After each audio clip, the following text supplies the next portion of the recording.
Hi, this is Phil, and I'm here to tell you all about the Capes and Lunatics Patreon. Don't miss out on our comic book creator interviews, including our monthly Chichester chats with comic book legend D.G. Chichester, superhero movie brackets in our search for the worst comic book movie of all time, and many, many more specials, all completely uncensored. Access starts for $3 a month, full video when you pledge $5 a month. Check out the link in our show notes or go to patreon.com/CapesandLunatics. Hope to see you there. This is Luca Perich, host of a Totally Turtle sports and gaming YouTube channel, and you're listening to the Capes and Lunatics podcast network. I love Ben Reilly. Oh, Luca's in the chat room already. Alright, kids. Supposedly Ray couldn't show up, but he's in the chat. But, that's right. It's the end of the month. It's another Scarlet Spider episode. Of course, I'm always here. I am Phil. And then we got Dave from the Signal of Doom. Hello, Dave. Hello, Phil. Hello, listeners. I'm barely awake. I'm barely alive. I'm mourning the death of a fellow god. A fellow Australian god, Ray, sadly passed away and won't be with us tonight. Slain on the field of combat. I think he was taken out by one of my enemies. Mistakenly took him out thinking it was me. Because Ray has no enemies, but I'm hoping with my dark hearts that I can resurrect him by next show, Phil. But I'm here representing. He has no natural predator. Okay. He's a lovely man, and in my mind, that makes him a target. You know, I've told Ray this. I run Signal of Doom. We're an engine built on war, you know, and destruction. And people don't mess with us, you know, whereas Ray, he's into the night, he's all PC, he's all lovely and cuddly, and he got a knife in the back. You know, what can I say? There he is in the chat. He's saying you're crazy. I'm like, Ray, you're lucky, man. You're saying, oh, hey, you're reporting from bed. I'm surprised Dave's not, oh, what you wearing, Ray? It's a pleasure to be here, Phil. Thank you. Discussing the endless saga of Ben Reilly.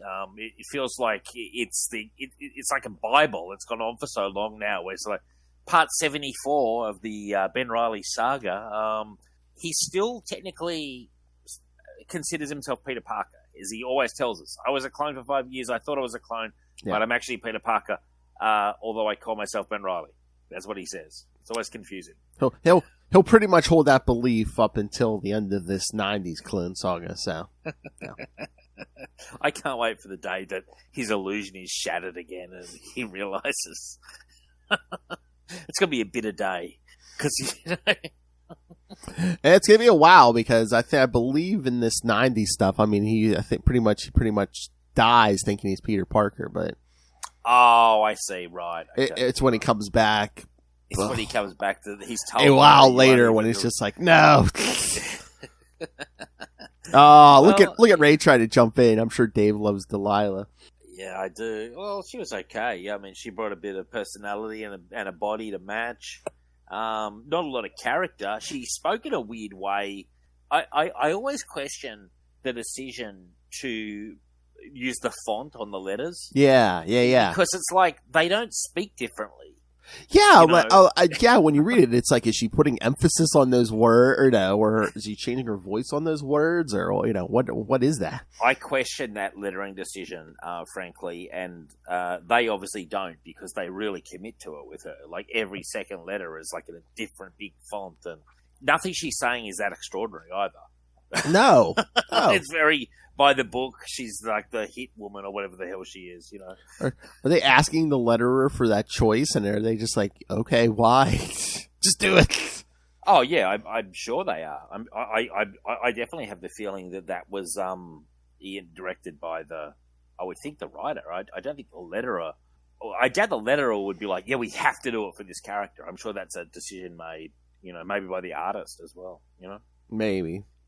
Who knows? We should get the letterer on them. You should call up the letterer and get them in, patch them into this, and we can get a live reaction. Ask about all these Delilah questions. Yeah. That well-known character, Delilah. Look at Ray. Maybe she spoke eloquently, like Hank McCoy. Yep. My stars and garters.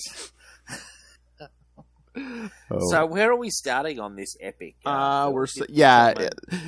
Again, kids, there is a lot of talk about where does these 4 issues today start, because even in Dave's collection, I don't know if they were in the right order. That's what we were saying. They were in a different order. The Ben Reilly epic, it's called. I've got all of them digitally, and Spider-Man 70 is in the last issue of Ben Reilly 4, and the rest are in 5. They're just in a different order. They've got other stuff in between them too, more about the stuff Peter in hospital and stuff. Yeah, so that's what we were saying before we jumped on, kids. I don't know if they knew, because they had 4 monthly Spider-Man books with 4 different writers every month. So it was I think it was probably a case of, what did so-and-so do last week? I want to, So again, I don't know if there was a lot of time to communicate either, because, with 4 books, it was basically, every week there was a different Spider-Man. So they were just with deadlines and stuff. I don't know what the communication was, but yeah. Who was the editor for all of this stuff? Because it wasn't DeFalco, was it? He'd left the editorship. No, you know what? Actually, I believe DeFalco is when we get there, but I think DeFalco's writing amazing at this point. Yes, he is. No, I'm just, because I tell you what, whoever was editing this really must have earned their paycheck. Kevin Tinsley is the editor of Spider-Man. I'm wondering who the editor-in-chief is. Yeah, Ralph Macchio. No, sorry, Kevin Tinsley's on colours. Sorry. Ralph Macchio is at least the editor of Spider-Man. Yeah. I mean, we'll look at all the issues. But yeah, I thought at this point they had started breaking all the Marvel books up into groups. Like someone got all the Spider-Man books, someone got all the X-Men books. Yeah. So yeah, they really made some of these people work for it. Oh, definitely. 100%. So should we start at 70? Yeah. So... yeah, we get this new crime boss who's going to be in the book even after Ben Reilly's gone. Don Fortunato. Yes, yeah. Was he a new character? I know he's a very old man in the book. Had he been in previous Spider-Man or not? I think this might be his first appearance. Yeah. Okay, right. And I was going to see Hammerhead. I always like Hammerhead. Yes, in the next issue in 71, we'll see we see Hammerhead in this. He's on the cover of this one, because it says "Who is the new crime lord of New York?" and it's got kind of like the, what do you call it, like the marionette strings or whatever they're called. Yeah. And and you've got old JR doing not the greatest cover, but I mean, man, this guy is so up and down as an artist. JR, you can really see both sides of the Often he's, I think, brilliant, and then sometimes it's very sketchy, Mm-hmm. Yeah, I wonder if there was if there was time pressure on him for. It's like I said. I mean, it's basically a different Spider-Man book every week. Not that he was on every book, but I just wonder if it's just you got to do this, and if he had to change anything, so they're like, oh, this is what so and so did last week. I like his artwork in this book. The cover's not strong, but I like his artwork. His face is he's a love him or hate him kind of guy, and I do love him. Oh yeah. This is very much. It's a downbeat story. It's basically Spider-Man actually saving Hammerhead from who's attacking them. Is it who is attacking them? I'm just trying to. Well, Peter saves Hammerhead, and then Ben Reilly saves that Jimmy Six guy. That's right, yeah, because Peter was... That's right, there's a scene where Peter is on the rooftop with Ben Urich. Yep. And he's scared to jump. And for a second I was like, why is he scared to jump? But then I realised Peter hasn't got his powers back yet. Yeah. He's back on staff with the Bugle. Do you think by this point they'd made the decision to bring Peter back full-time? I do. From what I've heard, I thought they said that's why they brought Peter back to New York, because they've already made the decision that, now it's just waiting to get there. And the way they've given him the illness and they've sort of foreshadowed it, it all kind of makes a sort of sense. Mm-hmm. And they can also milk it too, because it's a storyline they can milk. Oh, yeah. And again, they bring him back in 75, so yeah, they know. Okay, so that's an answer to a question. I've got to say, this issue, I think, was one of the strongest issues in the read this week of the issues we're doing. Yeah, that's what Ray's saying too. Yeah, it's a downbeat issue. It's downbeat, it's crime, it's street, and that's actually a good thing, I think. Oh yeah, Oh yeah, I mean, again, there's a lot of characters like Spider-Man, Daredevil.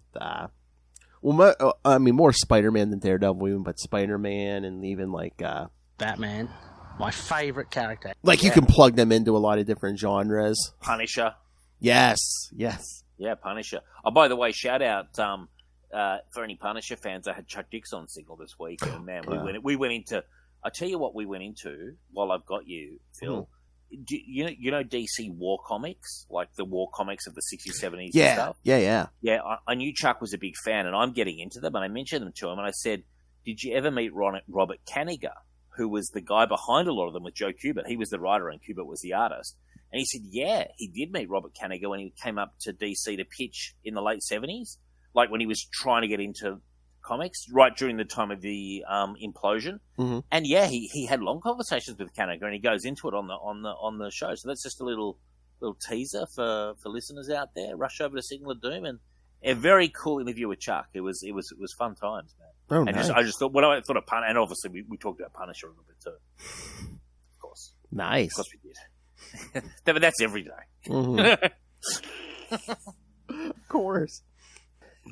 So, yeah, no, I mean, and then at the end, so the big climactic thing at the end is poor old Peter. I mean, you go to the last page, and his eyes are rolling back in his head, and he's struggling. Oh, yeah. Like at the final page of this, he is struggling. And poor old Mary Jane, my husband's having a seizure or something, he's not breathing. Whatever it is that's happening to you, fight it. Do you hear me, Peter? Fight. I'm not going to let you leave me and our baby. Fight, Peter, please. Mm-hmm. Emotional scenes. Oh, yeah. Like It'd be a tough loss for the home team if Peter just bought it, wouldn't it? Can you imagine? Oh, yeah. I mean, we'll get into this in one of these issues coming up here today, where he basically tells Ben Reilly, I'm dying, because they still think he's a clone. He's like, maybe I'm degenerating, but you have to watch out for her and the baby if I die. I've got a question. If Peter Parker died in the comics, okay, dead, is that more impactful to you as a reader than Superman dying? There you go. Maybe. I mean, I love Superman too, but I think Spider-Man's a little closer to me. So yeah, that probably would be. Yeah. I think so. Do you mean if it's stuck? Because I mean, we know how deaths are in comics. Well, if it's stuck as much as Superman's stuck for a year and a half. Oh, yeah. Yeah, like, so if they didn't bring him back like a issue later, they milked it. He was dead. He was dead for he was dead for a year and a half, 2 years. I like Superman a lot, but I think Spider-Man dying's actually more personally affecting. Oh, yeah. The tragedy, the loss. Oh my God, the loss. I said about Kevin Conroy. I said a loss we may never get over. Oh, yeah. Yeah. Huge loss for the home team. A great man, a great actor, a great ally and inspiration, and just devastating. I wasn't actually aware he was sick. I think he kept it pretty close to the vest. Yeah. But yeah, I mean that animated. He didn't look well. I did see him in that Kingdom Come thing on Crisis. Yeah, I did not think he looked well. I actually thought he looked sick beyond his years. Yeah. And but my God, he was great as Batman. Yeah, that animated series meant so much to me. And like I said, if you're of a certain age, if you read a Batman comic, you read it and you hear Kevin Conroy's voice in your head when you're reading Batman, right? Yeah. It's perfect. It's perfect. Oh, yeah. Before Kevin Conroy, and I'm a kid growing up, I heard Adam West because I grew up and Adam West the repeats were on TV. But when the second I heard that Kevin Conroy voice in Batman animated series back in the early 90s, I've always thought everyone else who voices it, I always think they can't quite get it. Yeah. Yeah. He was just perfect. It's such a loss. And I was not glad to see but I'm pleased to see that at least it was so recognized. Oh, yeah. He knew that people loved his work, and it was just sad to see. It's always sad when people go like that, but what a legacy he left behind. Did plenty of work too, beyond just the animated series of Justice League. Did several other movies and stuff. He was great. Mm-hmm. So just Batman, had to say that. My favorite character. I think even Ray shed a tear. Oh, probably, yeah. I said to Ray, you've got to. I expect you to be kind of in mourning. You can be wearing the Moon Knight hoodie or something if you want, man. But you got to bow down before Dark Knight, Ray. Oh, yeah. It's probably why he's not here. He's probably too upset. Oh yeah, I'm sure. So- But yeah, I mean, this issue, I mean, like I said, and then Ben Reilly saves that Jimmy Six gangster who's gonna play a part in a few months here. But what did you think? There was only 1 or 2 pages, but the old man talking about Gwen Stacy and her father. Do you know who that is? So, well, from the way he's talking, is it Captain Stacy's brother? Yes. Yeah. I'm not familiar with the guy at all. This is like here. They just basically create him out of thin air. But that's Captain Stacy's brother, who basically comes to New York eventually. Pretty much, I mean, mostly. I think they might show up before, but it's most of it takes place after Ben dies. But it's like, yeah, he's just like, I just want answers, about how my brother died, how my niece died. How long has it been? It's got to have been 10, 15 years. From the 70s. I mean, Gwen died. But even in Marvel time. I don't know, but yeah. We'll even throw out that excuse. He goes, I told my wife I would drop it, because of my kids and stuff. My kids are grown now, and well, it's got to be at least a decade. Yeah. Oh yeah. Because it's been at least a few years. Yeah.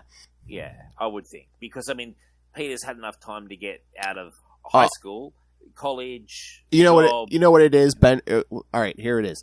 Ben Reilly was in the story. Ben Reilly was cloned 5 years ago, right? And that was at some point after Gwen died. So I mean, it's been at least longer than 5 years. So yeah. So it's crazy.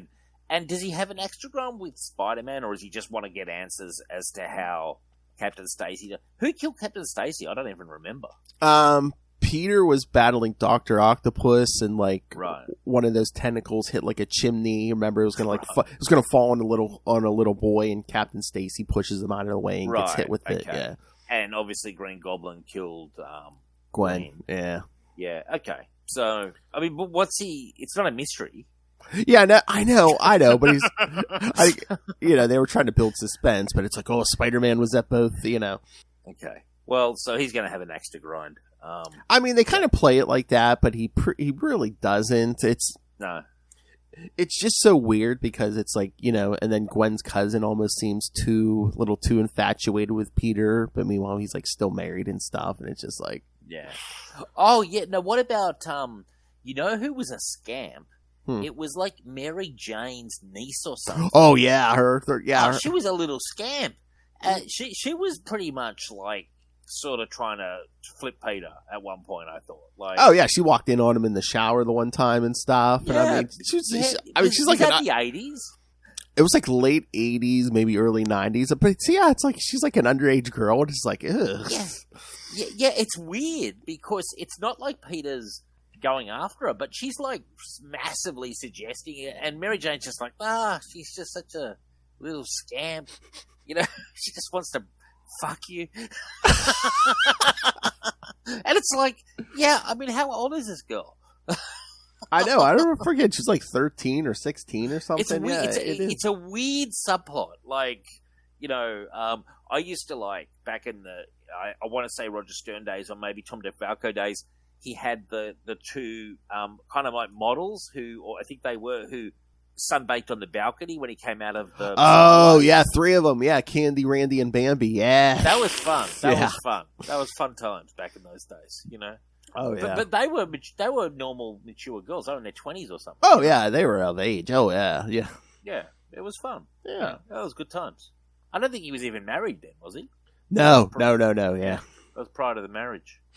Yeah, it's a lot of good times with Spider-Man. But, I mean, all I can say is that's an interesting story, and I think it does have a nice cliffhanger at the end with the spasming of Peter and almost frothing at the mouth and eyes rolling back. I think it's a strong issue. Oh, yeah, definitely. So which one do we want to do next? You tell me. Sensational Spider-Man, number 7. Okay, all right. You take the lead while I find it here. Right. I've got it here on my thing. Yeah, I have the issues, but I'm bringing it up on Marvel Unlimited. I wish there was a way on these apps where it's like, if stuff crosses over between series that there was just a link at the end of the issue. Although, like we said with these Spider-Man, even they don't know. So, well, you know what? On Comixology, there used to be. Back in the day, you could go by story arc, but this was a long time ago. But I remember that used to actually happen, and I mean, I understand it's a bit of work, but like, well, why not? People are paying subscriptions here, and these storylines sort of flip around a lot. Like, I think it's worth making someone. Here we go. What did you say? Sensational. Yeah, number 7. Yeah. Okay, cool. Yeah, well, you start off. Well, I'm interested to see what you think because, again, this is Dan Jurgens is gone. We got new writer Todd DeZago, and we got pencils by is this Luke Ross? Yeah. I'm trying to find it, man. I'm not even sure if I've got this one. Describe to me the action. Oh no, I've got it. Sensational 7. No, sorry, I've read it. I've got it here. Sensational 7. Sorry, every Mary Jane. I like who's doing the art? Did you say Todd? No, well, Todd DeZago is the writer, but Luke Ross is the penciler. I think it's good. Like, it's almost got a JR feel. A little bit, yeah, but with like a more like modern, like a more 90s take, yeah. No, I like this issue a lot. I thought this was a fun issue, and I mean, it touches on Peter in the hospital. Yeah, and then after Ben leaves, he like saves that guy from committing suicide and stuff. Yeah. No, this is. I think this is, in my opinion, this kind of issue. I think it actually is a nice time capsule. You know how some time capsules age poorly. Yeah, like I saw some of the other comics in this epic collection of the team up, which I think look really poor and look very 90s in the worst way. Whereas I think this is the kind of 90s storyline that I think aged really well, and you could hand this to someone, and it's a downbeat issue. Peter's in the hospital. You've got the suicide thing going on, but it's a well-told issue. I think this is a strong issue, frankly. Yeah, I mean, like, it's funny you said you saw some JR in this art. I mean, I could see some of that, but it's like some of these panels, like especially like that first page where he's web swinging to the hospital, I could see a little Todd McFarlane in there too. Yep. Yeah, I see. Yeah, no, you're right. That is much more McFarlane than anything else. But it's nice to have a blend of styles. Oh yeah, yeah. I mean, you could tell. I think a lot of these guys, they take inspiration from artists. Like, if you can, like, his faces, to me, the human faces is where I see the JR. And I just mean an influence. I don't mean I mean an influence. But his stuff with Spider-Man is quite sort of, it's quite fluid.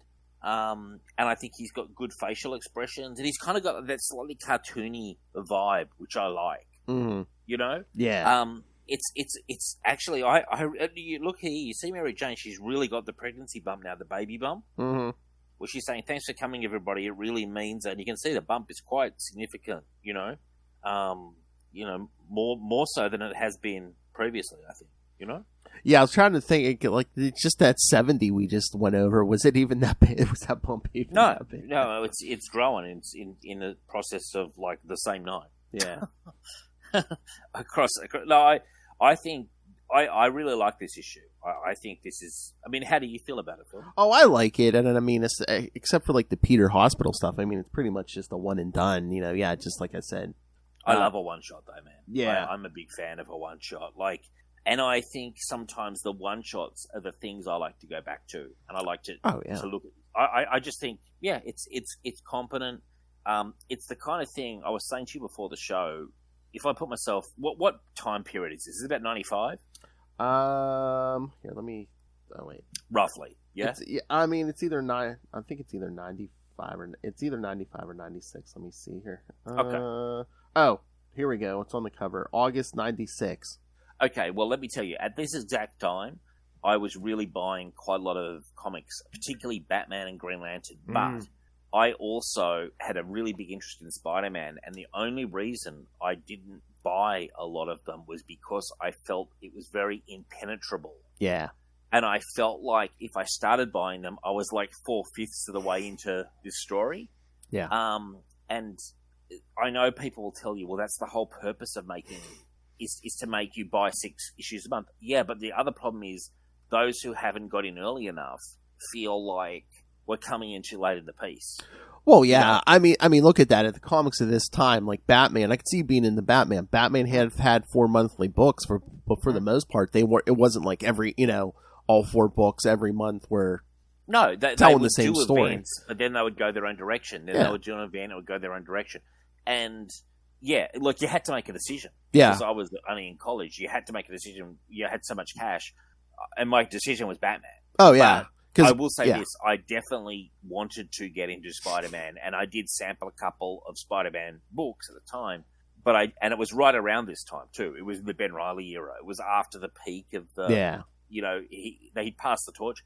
And I remember it was very confusing, Yeah, it might have been easier too. Is like the Superman books at the time. They had those triangle numbers on the cover. Yes. I love those triangle numbers Me on too. Superman back in the day because it was just so easy. You're like, oh, well, I know exactly what order what order they want me to read these in, and how to store these. And I bought Superman for probably about 2.5, 3 years, right around this period, and I swore by the triangle.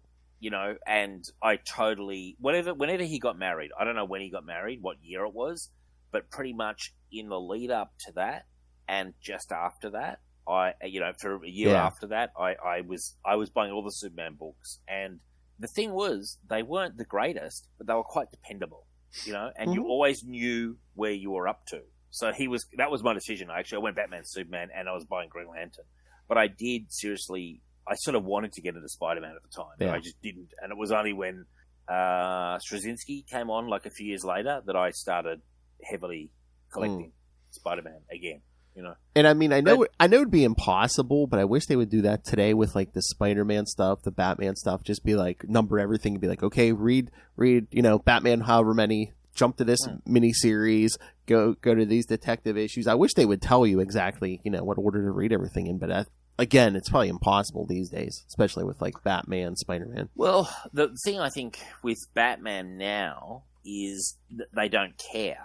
They span out miniseries that really don't have to bear a lot of relation to each other. Oh, that's true. I mean, yeah, that would be someone's full-time job just telling you which order to read Batman in. Yeah, but I almost think that they're like, it doesn't matter, because they have the mainline Batman book where technically there's the continuity, but a lot of the stuff that comes out, I actually believe there's quite a bit of quality that's getting overlooked because of the sheer quantity of Batman that's being pumped out week after week. Yeah. Like I was in the store last week, and I picked up Joker, Harley, Criminal Sanity.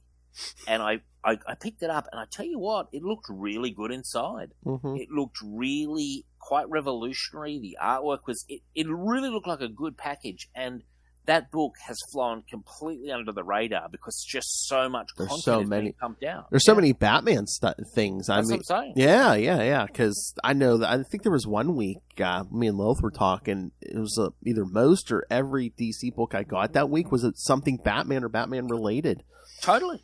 Yeah. And I'm a Batman fanatic, and I was talking about this with Chuck, and I just feel that like they're spamming the button so hard that they're actually hurting their sales because it's too much of one thing all at once. There's no spacing. And you know what? I can't be the only person saying it. And the fact that it doesn't come through to DC marketing it drives me up the wall. Like they're either idiots or they just don't care.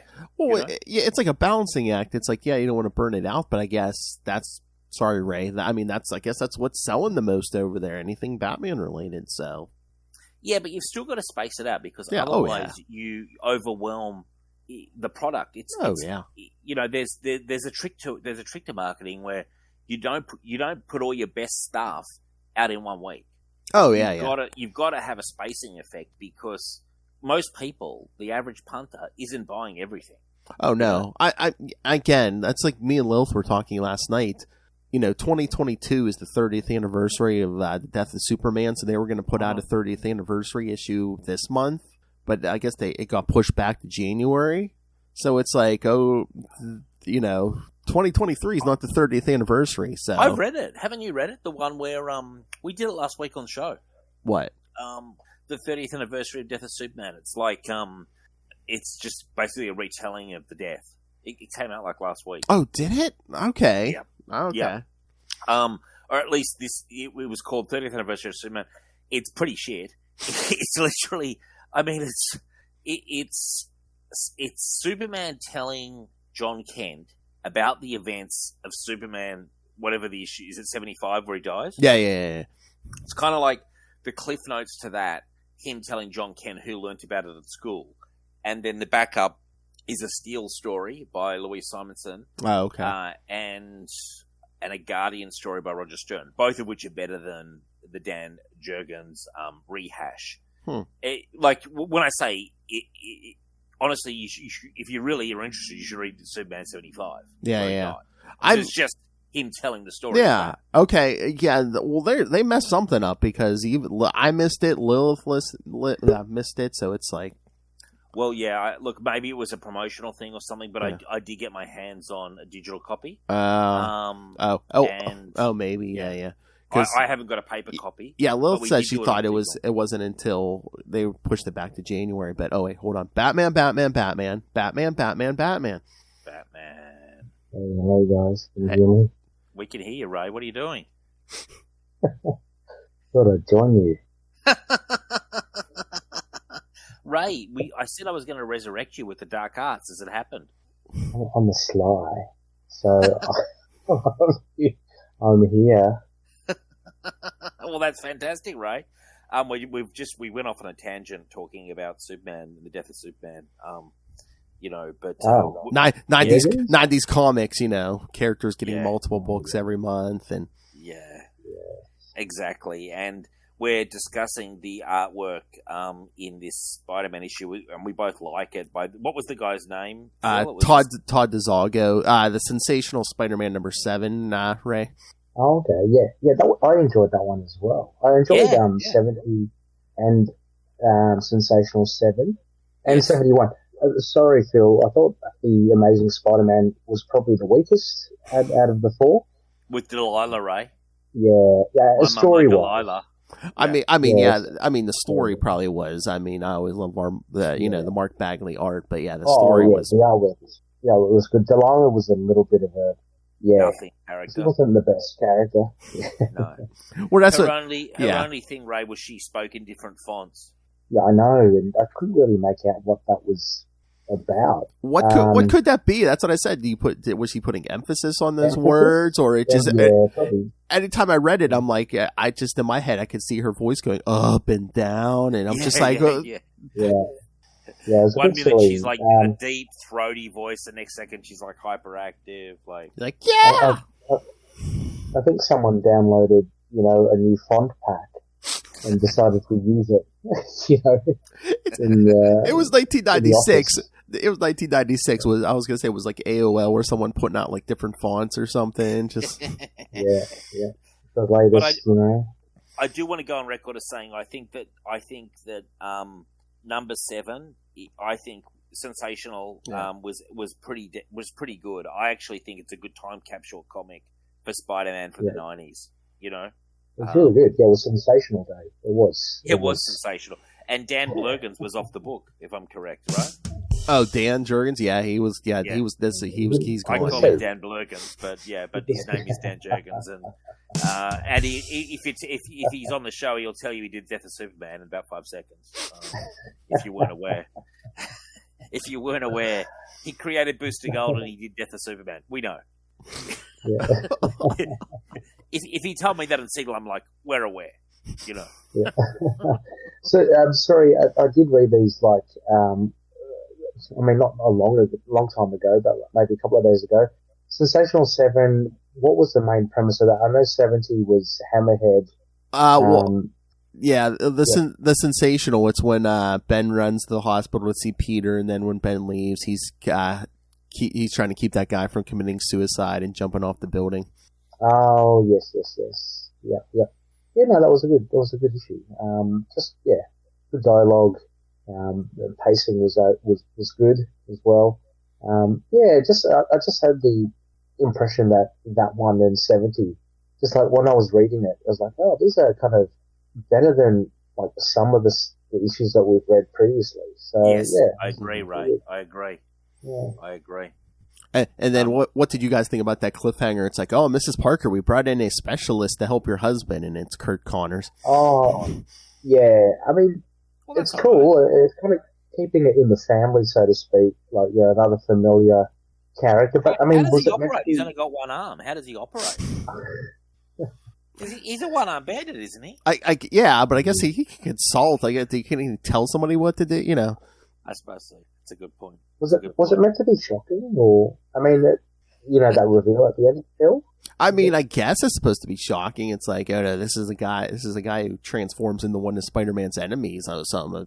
But he's often a friend to Spider-Man. Oh yeah. He's on and off. So I just thought, okay, this is his kind of good phase. When he's not the lizard, he's quite friendly. I thought, Oh, by the way, Charlie Esser, your pal, has asked me if I'm referring to Simu Liu as a clown or Quentin Tarantino. The answer is Simu Liu is a clown, a prime clown from Clowntown. So just letting you know there on your Capes and Lunatics, just for Charlie, so he can rest easy. Simu Liu, I think he's just excited to be in the the Marvel Cinematic Universe, and he's very excited. Too excited. Too excited. Very protective of Yeah, he knows where his paycheck's coming from. Exactly. He knows where his paycheck's coming from, so he'll say anything.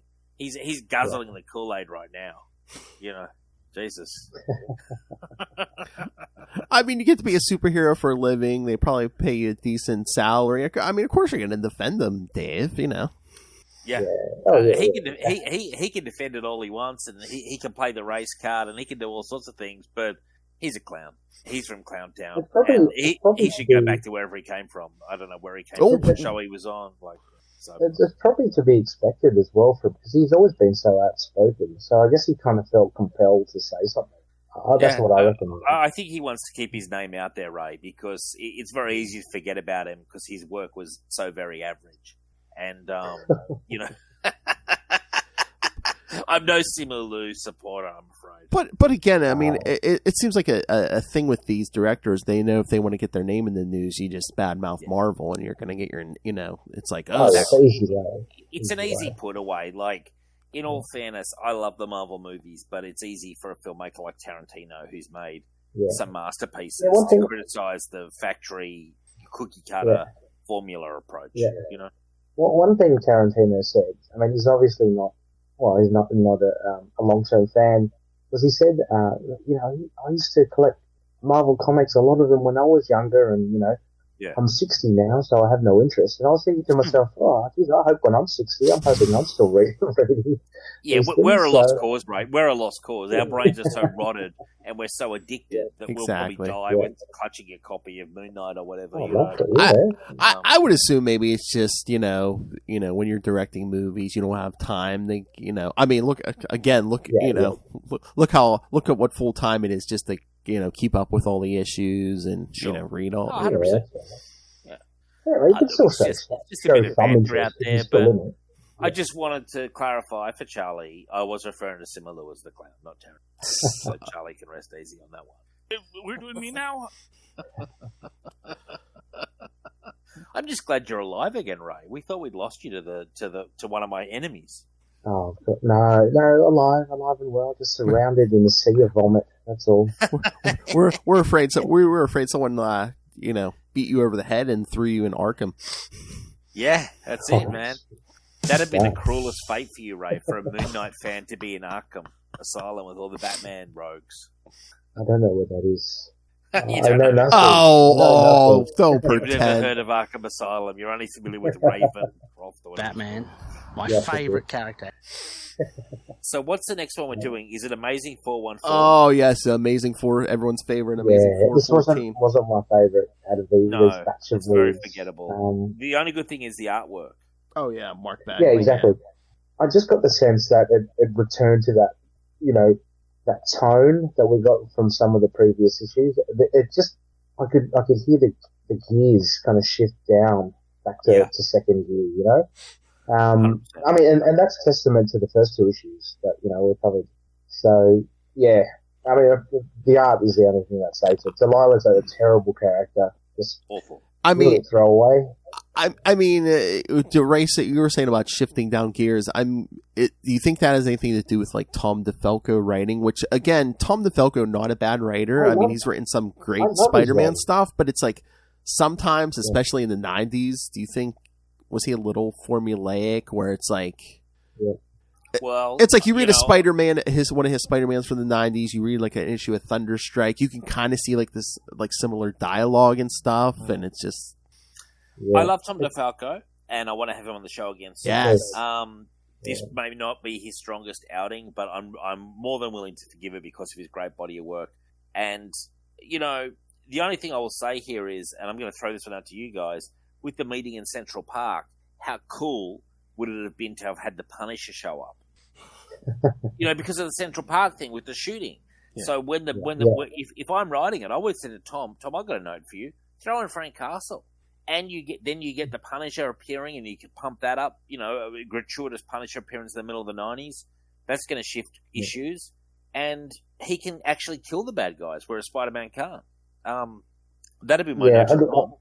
Without kind of hammering home the point, and Tom DeFalco's very similar to many other writers. You can't always write masterpieces.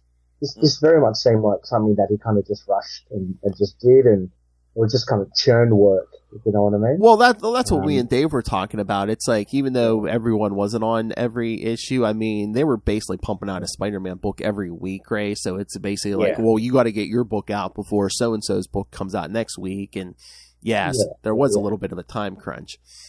Oh, of course. But I mean, then look at the other examples again, Sensational number 7 and 70 and even 71. Mm-hmm. I mean, so it does show that you can still pump, or you can still produce good stories, but sure. From time to time, and again, it's totally acceptable. I mean, because they're only human. I mean, you have kind of flatter moments, I think. And I mean, speaking of bodies of work and pumping stuff, Dave is the luckiest guy in the Marvel Universe, the guy who paints on Delilah's outfits every day. Yeah, wow, yeah. There's a lot going on there. I'm looking at her now, and does have an impressive rack, I will say that. An impressive arsenal, yes. Yeah, she's got a weird thing at the back, kind of like a ponytail thing. Yeah. Which, I'm going to be honest, my mind's going sexual now, so I'll stop. No. But, there's a lot. She's like a sort of stripper, basically costume mixed in with almost a bit of webbing. Yeah. There's a lot going on, and what is going on with her hand? Like, she's sort of got like a weapon in the hand that she throws. Am I right? Yeah, she got like something she throws, and then like she has a gun where it looks like she has like her hand in the gun or whatever. But that could be very. What if you had to eat? Well, I think that comes off, but I'm just saying. But you've got to throw it to and then you've got to eat and then pick again. She's not the most practical design of all time, but if you're a teenage boy, if I was a 13-year-old who picked up this, I'm 48 and my eyes are zoning into those cartoon kids, She doesn't even have any real discernible powers. I mean, but she's willing to take on Spider-Man, so that's pretty good. She's gutsy. I'll give her that. Yeah, she's gutsy. She backs herself as well. You know what? She's starting to grow on me. The more I'm looking at her now, she's starting to grow on me. And Rose, who I always enjoyed Rose, she's working for Rose. Mm-hmm. She's kind of Rose's. Am I allowed to swear on this? She's kind of Rose's fuck toy. That's how I see it. I don't even know if they're doing that. It's just he's got the eye candy, bodyguard pretty much. Well, I mean, in coming back to this issue, I've really become a fan of her in the last 2 minutes. It's 12 a.m. here in Australia. Dave's tired, he's burnt out, and Delilah's kind of keeping me awake. I don't know. What do you think, Ray? I think the big thing out of this is that the Rose is trying to set up Hammerhead. So yes. I mean that gets on to the next thing. Thank you for bringing it back to the story, Ray. Yeah, so Delilah drops a little tidbit to try and put Spider-Man off. I mean, and in doing so as well, it's not that big a thing really. Well, we'll see later on. I would have thought that. I mean, Hammerhead just even says, well, what? What are you talking about? I've never heard of it. So, it's not really a big ruse, but for the purposes of this issue, that's, I think, the most that I got from it. Totally. Yeah. It's a throwaway issue. that leads up to the reveal of Rose. I mean, you could tell Delilah distracted Dave, because I was going to say, what did you think of Devon's father? He seems like maybe he's a shady character, but then he turns out he's a cop, which I don't know how it works in Australia, but up here it's like, you're supposed to identify yourself if you're a cop in a situation like this. He just sort of like he then tells Spider-Man off. He goes, what did he say? He says something about you saw a black man with a fat wallet and splashy clothes. I know exactly what you thought, Webman. And it's like, wow, we're getting political. I like it. And Spider-Man's like, I'm sorry. Yeah, I mean that was okay. And then he's like, keep your apology. But in fairness, the story fooled me as well, because the way the mother was talking about him, you thought he was going to be some kind of a hood. Yeah, you know? Yeah. So that was cool. That was a nice little twist. That was a good twist. Yeah. I mean, I know they were trying to show like bias and stuff, but I'm just like, it's like, what did Ben know? I mean, his friend Shirley's talking about her ex-husband like he's a dangerous character, and I wouldn't have apologized if I was Ben Reilly. I wouldn't have apologized. I would have been like, stay the attitude, but I would have been like, why didn't you tell me you were a cop? Yeah, I don't see. I mean, would Ben have reacted any different if this was a white guy? I don't think so. Yeah, exactly. If only they could go back in the comic and edit in, and Spider-Man could turn to the camera and say Black Lives Matter. Oh! I'm only kidding, kids. I'm really not. I'm just saying these days that's what they would do. Yeah. If that scene was today, that's what Marvel writer would do, and they would probably get a pat on the back for doing it. But I mean, okay. Let's bring Dave back to his happy place. Okay, so Delilah. I mean, she's your typical '90s character. Just tiny waist, big chest. The bad sense. Yeah. If you look at the panel I'm looking at too, that costume is riding right up. There was a buckshot, wasn't it? Oh, on the last page there, yeah. Yeah, and she's saying he took the bait as planned. I've taken the bait too, and Dave's going to be baiting 5 minutes after we're done on the show. Sorry. I'm sorry. It's very late here in Australia, so I apologise for all my comments tonight. That's okay. No. General attitude. Dave's going to need help getting to sleep later, kids, if you know what I mean. I've got to be honest. I started this issue thinking Delilah was a crap character, and Ray, you were saying that. She's now one of my favourites. Profile pic change, Dave? Or? Yeah, I just feel that she's a deep character. Very deep. Oh. There's a lot going on. There's a lot going underneath that jumpsuit, and I would like to know more about it.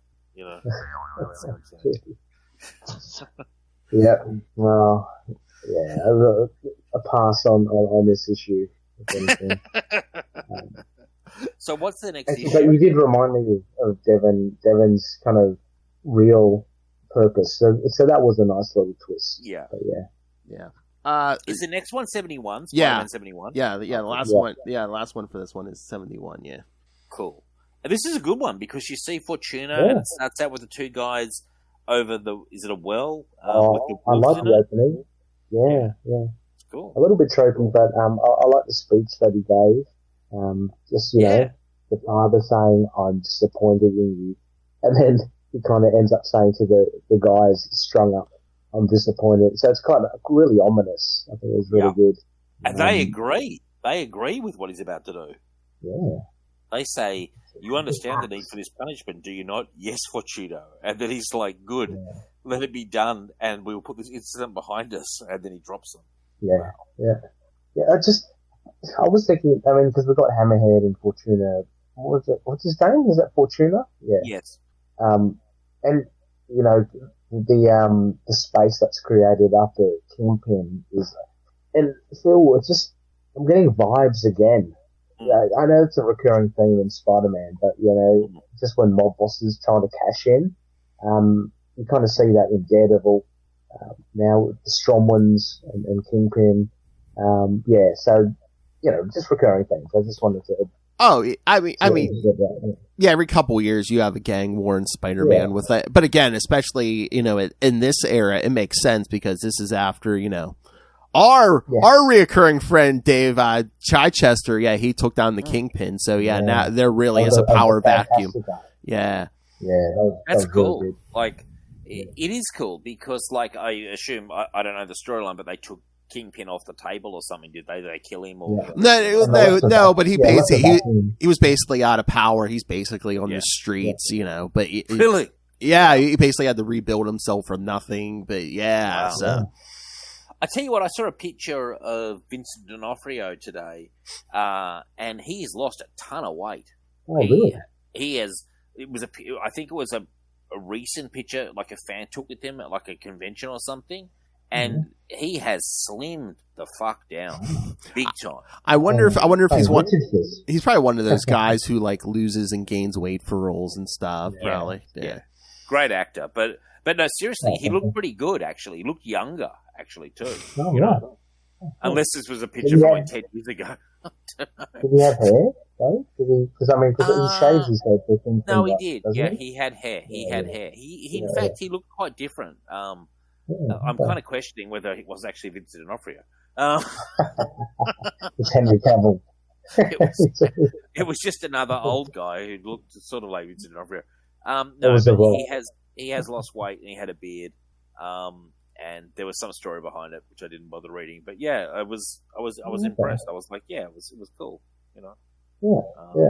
Looking at this picture of Peter, he's really struggling here. I see a bit of Frank Miller in this picture where he's like, it's got NYU Medical Center, Peter Parker is dying. And that picture wouldn't be out of place in some of the Frank Miller art that I've seen. Where his eyes are rolling back? Yeah.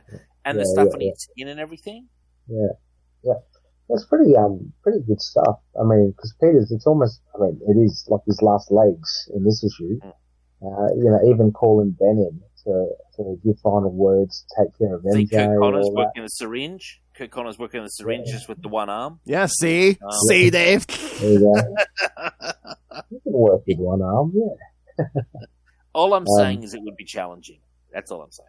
Yeah, but this was a good issue, right? And a wallop at the end, with the heartbeats and then the stopping. No, really, really good. I really enjoyed this one. I've got a question. Does Ben Reilly dye his hair? Oh, yeah. I mean, yeah, Ben dyes his hair. Yeah, because, I mean, otherwise he looks exactly like Peter, yeah. That's what I thought. Yeah. I assumed that, and it's so yellow that I was like, is he dyeing this? Oh, yeah, because he did that when he first became Spider-Man, because he's like, I don't want people to keep mistaking me for Peter and stuff. He has to, because he's totally identical. And they should have done a scar like Zartan, and not Zartan, but like the two twins in G.I. Joe, whatever their names are. I forget their names. Oh, Tomax and Zaymont, yeah. Yeah, they should have done the scar or something. So I don't think. Well, Ben Reilly did it to himself. I don't think he went to the scar himself. Man, so who was reading this at the time? Were you reading this at the time, Phil? Yeah. Did you think Peter was dead as a kid? I'm trying to remember if we were at that point yet. I know a few months before they were saying, "Oh yeah, Peter Parker's coming back as." Oh right. So yeah, I'm trying to remember if they had said that at this point or not. But if not, I might have been like, "Oh wait a minute, we're not going to do the old switcheroo and have Ben just slide into Peter's life now, are we?" Oh, I see what you're saying. Yeah, where he turns up to Mary Jane the next day and he's like, "Well, let's get the party started." Oh. It'd be funny if he goes into the bathroom and he gets the dye out of his hair somehow. He just comes back out and he's like, he's not dead. He's right here. Whoa. Straight up to the bedroom. Yeah, I mean, I don't know what to say. I would have preferred Hammerhead without all that exoskeleton totally agree. stuff, because he's just cool enough with his hard head. He doesn't totally need any more. He's just a mob guy with a hard head. Yeah. He doesn't need an exoskeleton. And what do you guys think of the goatee on Hammerhead? It looks okay here, but it's kind of got that weird art style where it's kind of almost hard to tell that he's got one. Yeah, okay. Yeah, because for me, it's quite different. I prefer them, just the classic look, but me too. Me too. It's got more of a, I don't know, different mobster look. Well, they don't really. The artwork doesn't really draw that much attention to it because if you look at some of the artwork, it almost looks like it's just facial lines. You have to look closely, and then you're like, there's a thin goatee, but I prefer the normal style. Yeah.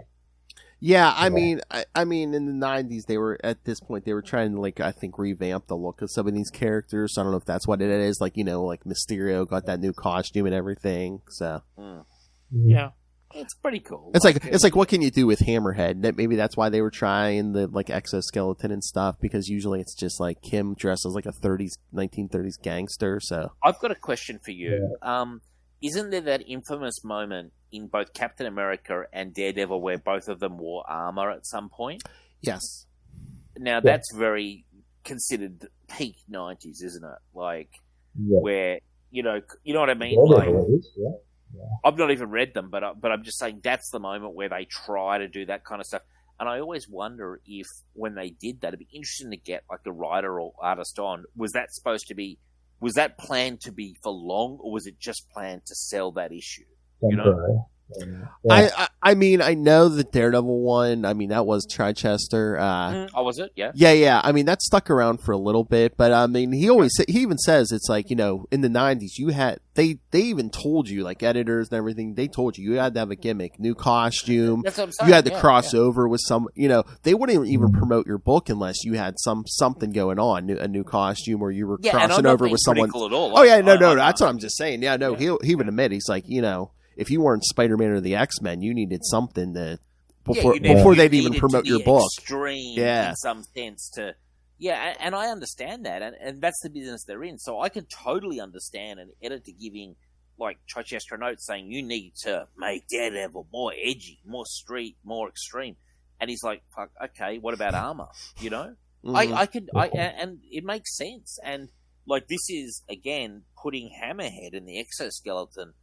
To me and Ray sitting back, we're like, this is crazy. Who thinks this? But they're trying to amp everyone up, and again, I mean, you put him in an exoskeleton maybe because it's not like, oh, okay, hey, look, Hammerhead's back for the 87th time. It's like, oh, look, now he's more deadly than ever, Again, especially like because I talked to Chichester and Fabian Nicieza at some point. I mean, they had both been editors, and it's like, you had, like Fabian was saying, he's like, instead of, they weren't going to promote, oh, hey, it's the same Spider-Man issue we put out last month and the month before and the month before. It's like, oh, no, you had to have a big event or you had to cross over with someone else's book. Just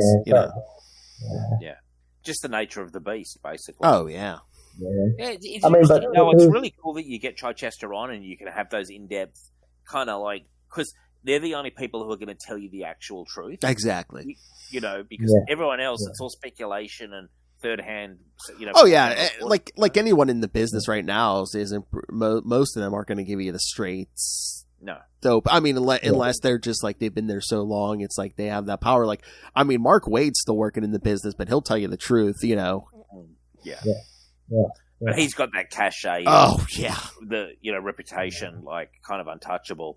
That's cool. Yeah. Like but I do think putting Hammerhead in the exoskeleton, although very much a sort of thing of the day. And again, it's 1996, Yeah. I mean, it didn't really do much as well. I mean, even Spider-Man or Ben says a couple of times, because Hammerhead's got the gun, so that's not going to do anything against me. Mm-hmm. And even the skeleton doesn't do much. So it's quite ineffective. It doesn't actually help him that much, does it, Ray? No, not at all. I mean, Hammerhead is literally wearing plot armor. Yeah. Well, he is, because he tears off the webbing off his face, which no human, I think it's only the Hulk could apparently really kind of tear off that webbing. But again, it's all to do with the writers. Is Hammerhead like in continuity? Is he like super powered? Or did you just have a hard head? He's got an adamantium skull, right? Yeah. Because I think there was some kind of accident, and whatever scientists put him back together. I think that's all he did pretty much was like basically just put like I think it is adamantium, just like a steel plate at the top of his head. Right. Yeah. Okay. Cool. Because that's the thing. That's his thing. He just runs at you with that one piece of adamantium like he has at the top of his head. Yeah. Yeah, he's like a bulldozer or something. He just goes head down and he just charges at you. But he's not strong. Well, I made a little comment earlier on as well about the way they depict him. He's quite large in this as well. He's huge. Yeah, so in the Web of Spider-Man run, Phil with Alex Savuic, Hammerhead's, kind of like a regular guy, just with a regular looking head. Whereas here, he's almost kind of Kingpin size. Like, he's quite big. Oh, yeah. I mean, it depends on the artist, how they draw him. I mean, like, when he first appeared, I forget who was drawing him, but I mean, he almost had like a triangle head because the top of his head was like so much larger than the rest. Yeah. Yeah, no, I remember that too. Yeah. Yeah, but he's not like, oh, he's great. I like him as well. He's not like 7 foot tall or anything like that. He's going to be just like your normal. I always associate him with Tombstone. Did he work with Tombstone at some point? There's a rivalry there. He used. I mean, in the early '90s, that's when they had another gang war. It was basically, no. It was basically Tombstone was working for the Kingpin for a while, but I mean, he was basically fighting. Tombstone was a hitman for a long time. Before Hammerhead. Actually, I love the almost a retcon. I think Phil, correct me if I'm wrong, but because Hammerhead's always been a boss, but I think during the Spencer run or something, they revealed that he's quite an adept fighter because he used to be a standover man as well. Mm-hmm. Oh yeah, maybe, yeah.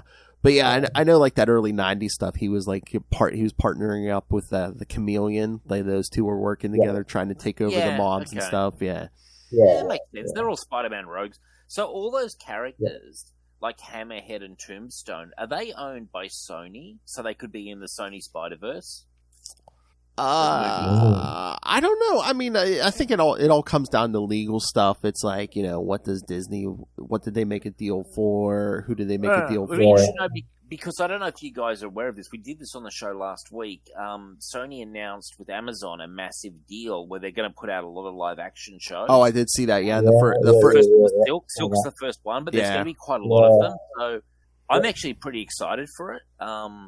And I'm just wondering, guys like Tombstone and Hammerhead, it'd be handy if Sony actually does have the rights to them because they could, that could be very handy for them. Sort of a buddy show, Tombstone and Hammerhead. Yeah. And I've got another theory which I want to throw on you guys. And Richard and I debated this. So, you know how in like movies like Morbius and Venom and whatever else they're going to do, Madam Web, people are always like, well, why can't Spider-Man be in it? And they're always like, because Tom Holland, they've kind of got him contracted to do these Marvel things. I said, why don't they, if I was running it, I would put in a Spider-Man replacement like Spider-Gwen, Ghost Spider, because she's similar enough. And she's got an iconic look, and you could throw her into these movies, and she could be the Spider-Man character.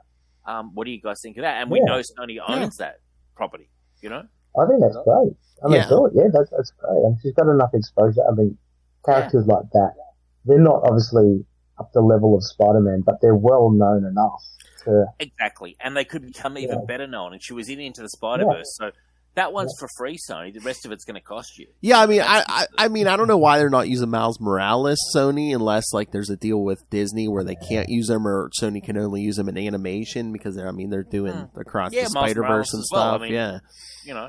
But I think what I think personally, this is just my opinion. I think Miles Morales' look is too similar to Spider-Man and not be Spider-Man. They bring in Spider-Gwen. She's got a different look, but she's a very relatable character. So that's what I'm thinking. Okay. That's my logic there.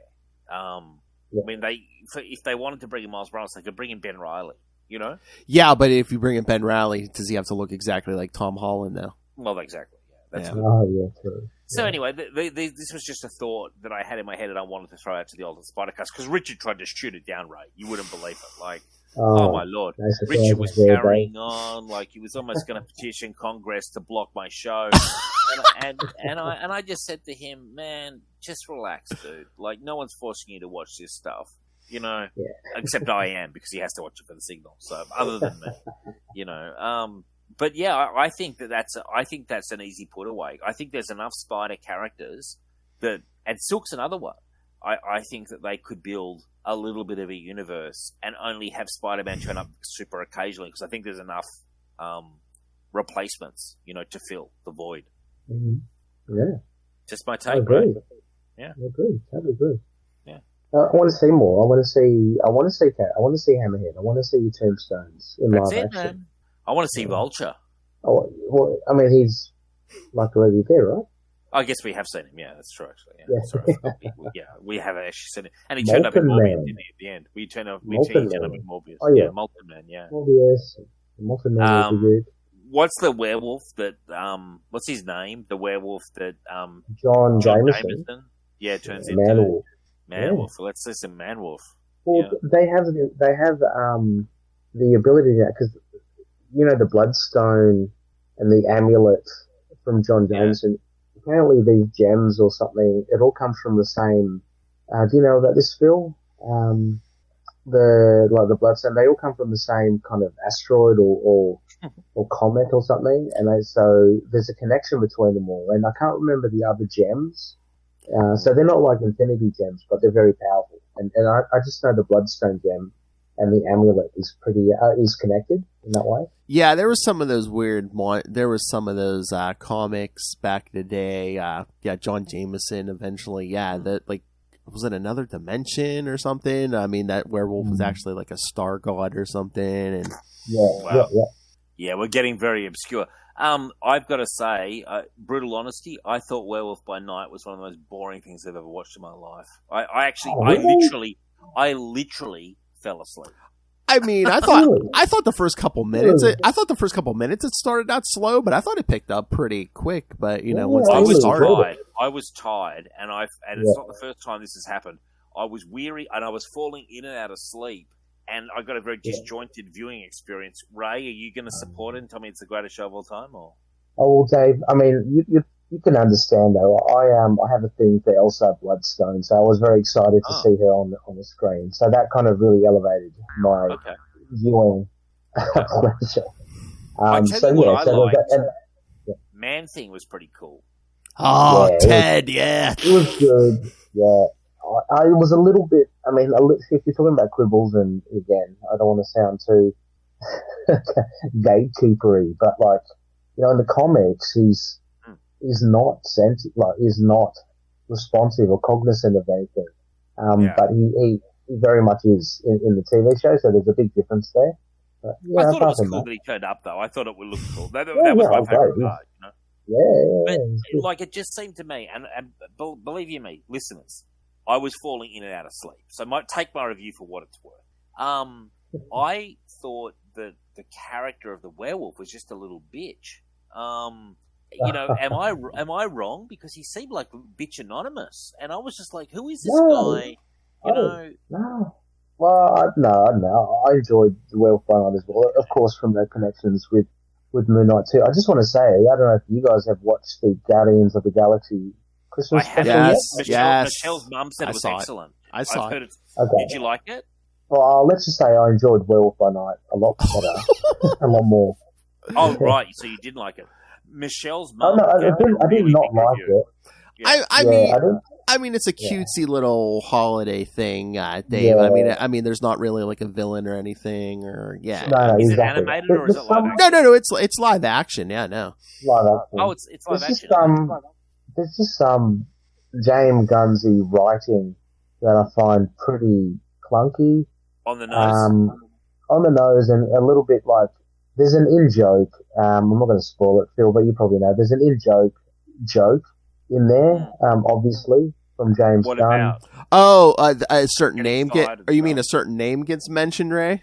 No. Oh. About how a certain profession is really crap, or like there's a certain profession of really horrible people. Oh, okay. Lawyers or what? Oh. No, actors. And it's kind of like, this is obviously James Gunn having a joke, having a laugh with his crew. For me, because it was repeated a few times, and I'm thinking, okay, you don't have to beat us on the head with that joke. It's not that funny, but welcome to James Gunn's humor. I thought you were going to say when a certain name got dropped in the in this thing. Batman, my favorite character. Oh, yeah, yes, yeah. I was surprised at that actually. Yeah. I thought he might have made a joke about how he got fired and brought back or something, and working for DC. None of that came up, like working for DC or something. No. See, that would be funny. That would be funny to do a joke like that. Like, you don't have to bring up why he was fired, but just the fact that he's going to run DC now is kind of funny. That he's finishing up. That is. I mean, if anything, like a couple of, I don't want to dwell too much, but Mantis I thought was really cool in it. I enjoyed her. Because she got to do something more than just, one-liners. Because her and Drax get to do, I think, the most in that thing. Yeah. I just want to point out to listeners, if you like Mantis, we had the creator of Mantis, Steve Englehart, and he actually met James Gunn and said he had done completely his own thing with Mantis, but good luck to him because the check cleared. Basically, is what it boiled down to. He was like, you took my character and did whatever the hell you want to do with it, but hey, I got paid, so we're all good. Well, she was a little bit more accurate with the comics. She showed that she could kick ass in this, which was really good, like her martial arts. So, There was that hilarious moment, was it in Endgame or Infinity War, where she went into the fighting pose and you were like, really, Mantis, what are you going to do? You're going to be cannon fodder. Yeah, we see it now. I mean, in this special, and I mean, she's pretty good in it. So, but it's fictional, Ray. It's fictional. Remember? Exactly. Up and down. I'll just say that the special was up and down. Yeah. Fair enough, man. I get it. Like Delilah when she's walking across the road. She's up and down too. Although that jumpsuit was holding her pretty tight. Well, just for you, Dave, just up, right? Yeah. Well, 10 out of 10 for that comic, though. 10 out of 10 for what if it was Amazing Spider-Man 4000. The odd. All right. All right. Should we end it there? So I think we can end it. I want to say a decent collection, a couple of really, I think, neat issues. I really enjoyed the one shot kind of issue, especially, but overall, it was enjoyable. It's kind of like it's comics. Sometimes like comfort food to me, and this is that kind of comfort food Spider-Man. Like, it's good stuff. It's not great stuff, but it's good stuff, and I'm glad I read it. Yeah. And thank you for having me on, Phil. Oh, anytime, Dave. It's not like it's not the best writing, stories in the world, but I think exactly as Dave says, it's something that you're kind of familiar with, and it's nice to just dive into, and for what it's worth, they're big swings back in the day, but retrospectively going through it, it's just fun to go through. So yeah. And I'm glad you're alive, Ray. We thought we'd lost you. We thought you were dead to my enemies. Resurrected, Dave. You got resurrected. Through my dark arts, I did a little magic spell. I prayed, obviously, to the death gods, and you came back. It was great. He looks a little short in that picture, though. And Phil's got to do, what you got to do, about 5 other shows today, Phil? Have you got, about 5 other things? No, just 3. Just more? 3? Yeah.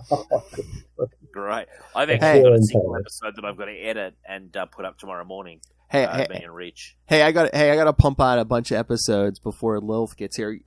Exactly 1 month from today, Lilith will be here. Oh, fantastic! Yes, well, that's going to be great. Mm-hmm. Do you guys?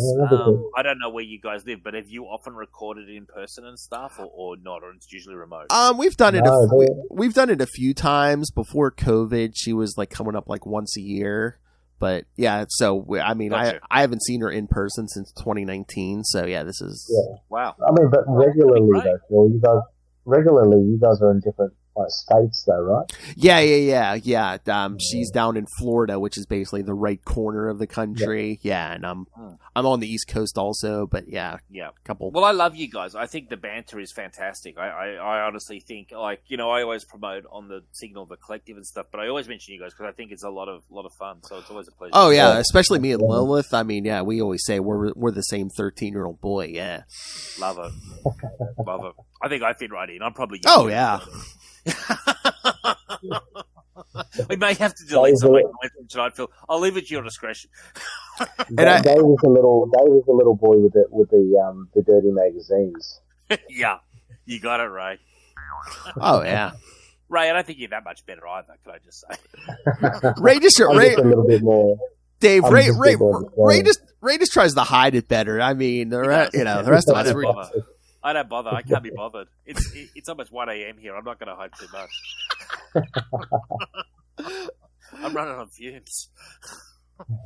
All right, so yes, kids. Next week, Lilith and I are going to talk My Enemy's Enemy from Web of Spider-Man 97 through 100. Yes, Web 100. That's the one with the spider armor on the cover, kids. And if you read 90s comics, yeah. Well, spoilers, we already recorded it. But and then in 2 weeks, we're going to cover Web of Spider-Man 113 through 116.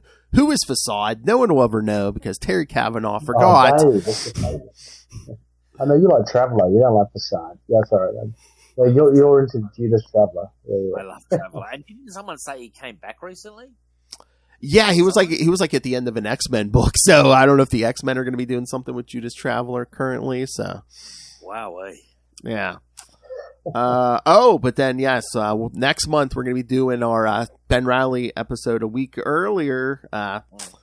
Because always at the end of the year, Lilith and I do the Thwippy Awards where we talk about the best Spider-Man stuff of the year. So that'll be the last. So yeah, kids, basically in 3 weeks from today, you'll hear our next episode. Me, Ray, and Dave will talk Spectacular Spider-Man 237, Spider-Man Unlimited 13, and Sensational Spider-Man number 8, which I believe answers the question. Did you see that little subplot going through these issues? It's like, well, it seems like the Shocker's around or the Ringer's around. What's going on? You know, the Ringer. Like we're also worried about the Ringer. There's one guy. There's one guy using all this weaponry. You'll find out who. Well, I can't wait to find out who the mystery behind everything is. It wasn't even mentioned. It wasn't even mentioned this series of issues. There was no mystery, was there? Oh yeah, it seemed like that subplot kind of gets dropped for a while. Yeah. So funny. But I remember a few months back, Dave was like, "Am I going to know the guy?" Oh yeah, you're going to know the guy. Yeah, I guessed it was Magneto. Remember, I said Magneto. I think he's a chance. Oh no! Somebody comes back big and bold. All right. So, yes, kids. So, send your thoughts. Email us, CapesandLunatics@gmail.com, or call the voicemail 614-382-2737. That's 614-38-CAPES. Find links to all our various social medias. Especially, new stuff is coming in 2023. Check out our YouTube channel. Everything gets a video up there. The Patreon, please subscribe because not only do you get early access to all the interviews, including Mr. D.G. Chichester every month, but in 2023, Lilith says all the patrons get to vote on what we talk about. So, wow, don't let Ray have all that power. Subscribe so Ray doesn't have all that power. Ray's going to turn it into a Moon Knight show. just. Oh no! You know what he's gonna he's gonna request an Elsa Bloodstone show every month. Oh yeah. Oh yeah. Oh yeah. All right, so yes, find all that. Find all our Capes and Lunatics merchandise. Find everything at Linktree, linktr.ee/Capes and Lunatics. Ray, so thank you for jumping in, even though we thought you weren't going to be here. So you want to tell everyone about your many podcasts? Yeah, sure. Mostly, if you can, just catch me at Ray Pod, either on Facebook or Twitter or elsewhere after Twitter blows up. And look, just recently released an episode of Predator and Prey. That's a Yaucha or a Predator podcast. Wrapped up my tenure at the Last Sons of Krypton, the Superman podcast. So that was a lot of fun. 100 episodes. It's a good show there with Connor L. But I've wrapped up there. Just time and everything. Can't commit to that. To know who is to fear, Spider-Woman podcast. We're up for another episode soon. We'll be looking at Bendis's Spider-Woman origin, I think issue 4. Can't wait. That's one of his good ones, guys. Bendis's stories. And, of course, Into the Night, the Moon Knight podcast. Just trickling along. And we'll have Rebecca back. She was on holidays. We've got some stuff cooking. So, go check us out. Nice. All right, Dave, tell everyone about your shows. I'm sure Signal of Doom has a new hot and fresh episode out. So tell us what Signal of Doom, obviously a weekly show covering comic books, comic book movies, and pop culture. Special emphasis, obviously, on Frank Sinatra and Bob Dylan. We keep appraised of Frank's dead, but technically still going. And Bob Dylan's still around. He's signing on AutoPen. Now you can buy copies of his book. He's signed by AutoPen. It was kind of a scandal. Broke out this week. So there will be a new episode up tomorrow. We also have the spin-off shows Dread or Dead and Legion Outpost, but really Signal of Doom should be your one-stop shop.